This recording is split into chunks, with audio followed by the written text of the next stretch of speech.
Hello, class. Welcome back. Today I'm going to be lecturing on Chapter 3 of our Intimacies book. It's actually called Self, Other, and the Love Dyad in Lithuania, but I like the sort of sub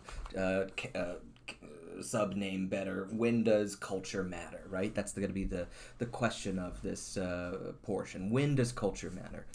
So, if you've done this reading, hopefully you've done the reading before you listen to the lecture. That's how I usually do it. But romantic love, is it fantasy or reality? And I found this sort of funny image, right? What we often think of as love from the perspective of these romantic book jackets, and then maybe what this actually tends to look like if you had a bit of fly on the wall and seen things. So this chapter, I really like this chapter. DeMonk is a pretty good writer and he's easy to follow, but the first portion of this reading is a little dry. It has all these different lists and tables of the ways that various people in Lithuania and the United States have self-reported the kinds of love that they feel. So it's a little bit hard to get through, but it's worth it because the second half of the chapter is so good. So just to summarize this article briefly, both the US and Lithuania share many cultural concepts and practices. They are both considered Western cultures, whatever that means. Lithuania is a part of Europe. It has a lot of history with the Russian Empire, things of that nature. So we share a lot of cultural models with them, a lot of concepts of love, things like that. Both the US and Lithuania also share normative cultural models for romantic love, and we've talked about normative cultural models and the ways that they are important. Yet, romantic love is conceptualized differently in each culture due to other things, not just the concept of romantic love, but other things in their culture, a slightly different history, slightly different languages, slightly different economic circumstances that the chapter discusses quite a bit. So maybe you could tell me what some of those are rather than me spoon feeding it to you, right? And this is some of those lists. Describe some of the variations pointed out by DeMonk between Lithuanian romantic love and that of the United States.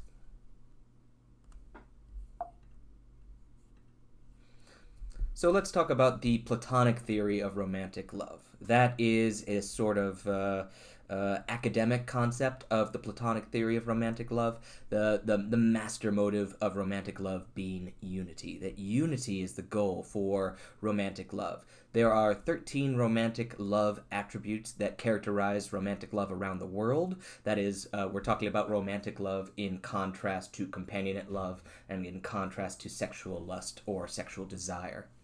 And emotional union takes precedent over sexual desire. This is something that is pretty universal in cultures which emphasize romantic love as ours does. Sexual satisfaction can be obtained from a number of different people in a number of different ways. Yet, cultures that put a emphasis on romantic love usually conceptualize that love can only be between two people at a time. You can't be deeply romantically passionately in love with three, four, five people, but you could be lusting after five or six people if you were that kind of person. Some people are. That's fine. That's perfectly normal, right? And so that separates romantic love from lust. It separates romantic love from perhaps companionate love.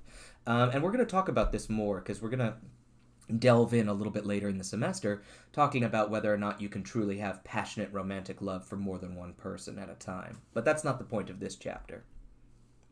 So you've seen this image on the right before, but I think it's helpful here as well. Let me move my face for you. So there are two love narratives that we tend to think about in the United States, and we've talked about this a little bit. There is real love. Now, real love is kind of anti-romantic in a way. You can really love somebody, but that doesn't mean you have a desire, a burning passion for the person. You think about them all the time. It's mundane. It's the ordinary cycles of activity. Sometimes we might call this companionate love, right? But, your average everyday American wouldn't call it companionate love. They would just call that real love. How can you tell that your boyfriend really loves you? Oh, well, when he cooks me dinner, and it's just like ordinary, everyday things. Whereas the, romantic passionate love, the other kind of really intense passionate love is, oh, he surprises me with flowers, and I keep using he, that doesn't really matter. She goes out of her way to do things for me, and she does these big grand gestures. That's what we tend to think about passionate love, right? Not mundane, not ordinary life cycles, but the moments that take you out of the ordinary and make your love sort of extraordinary. So Swidler in 2001, I like this quote, wrote that love narratives serve not only personal individual functions, but also institutional functions. Romantic love, for example, gives people a reason for dating and for marrying in the first place, while real love keeps couples together after they marry in the long term. And I've mentioned this before, talking about how you might be initially very attracted to somebody physically, which causes you to fall into romantic, passionate love with them and have all these grand gestures, but it's very difficult for the human brain, as we've learned, to stay romantically, passionately in love with somebody very, very intensely for a very long time. And so we try to hope that that passionate love does turn into real love, turns into a sort of companionate love through exposure, mundane, ordinary life cycles. And then you might sort of catch this companionate marriage, and you keep going and have a companionate sort of love. Or maybe your passionate love never really turns into companionate love, and it might even fizzle out over time, right? So that's what Swidler's pointing out, is that we hope that it turns into this longer, more sustained love. Oops. Now that's different in Lithuania. I'm sorry for mispronouncing it. They think about romantic love as play, not real. Compared to Americans, falling for somebody romantically is important. It's a big deal. It can determine all sorts of things about your life path. If you accidentally fall in love with the wrong person, you could marry them, and then you could have a miserable life together or something like that. It's business, It has to do with economic tying up with each other economically for the rest of your lives. Are you going to get along with your in-laws? All these kinds of things. It is not play. It's very serious, but for Lithuanians, romantic love, passionate love, is only play.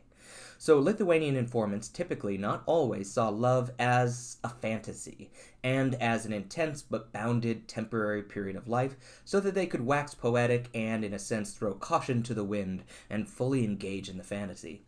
So Lithuanians, much more than Americans, were totally fine with traveling and bumping into somebody and having a romantic tryst with them, and then not bringing that back with them and not thinking, oh, what could have been, but just saying, oh, that was a nice romantic love that we had very briefly, but that's not reality. That is just fantasy, and it doesn't interact with their real world. On the other hand, Americans were more inclined, though not always, there's a lot of variation in these samples, to view love as part of their life, and not as a kind of separate fantasy world, and therefore perceived it as less poetically and more seriously. So in a way, even though the Lithuanians think about love as not serious and not real as play, it actually made them more poetic and more what we would call romantic in a way. It was really interesting. The American model has a wider range of those sort of social functions, as we saw in the last slide, if I can get this to go back. As we saw in the last slide, what Swidler was talking about, these institutional functions. So we have a wider range of functions that love serves in the American model. And the American model incorporates real love so that romantic love can be linked to marriage and other social functions. Whereas in Lithuania, they have a lot different economic situation, as you read. They don't have the luxury, the financial luxury, to think about romantic love as something that they can spend on just anybody. They can't just marry anybody for romantic love. They have to be practical, and they have to marry somebody that they're going to get along with, and that is about the same economic level as themselves, and that is going to build a solid economic unit, right? So in a way, Lithuanians have a marriage, an idealization of marriage that has a lot more to do with companionate marriage, whereas Americans have a lot more to do with romantic, passionate marriage. But that doesn't mean that Lithuanians are unaccustomed or don't know what romantic love is, or passionate love. They surely do. They just think about it as more play, and not necessarily something that is a part of in love with your marriage partner.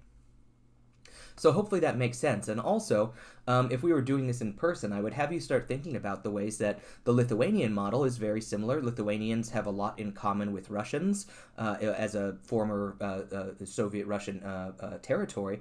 Lithuanians have a lot in common with them. So you could think back a little bit to our video that we saw, In the Name of Love, where the men were really looking for romantic, passionate love from somebody, although often somebody that was much younger than themselves. They were looking for that romantic, passionate love, but the women were not in a financial position oftentimes to be able to just marry whoever it is that they happen to be romantic, passionately in love with. They couldn't do that, so they were perfectly happy and very content to have a companionate marriage with these American men. So in a way, you might want to judge the men as being just interested in young women or something like that, beautiful women, and the women as being money grubbers or gold diggers or something. But on the other hand, they have very different models of the ways they're supposed to get married, the type of love that they should have in their marriage.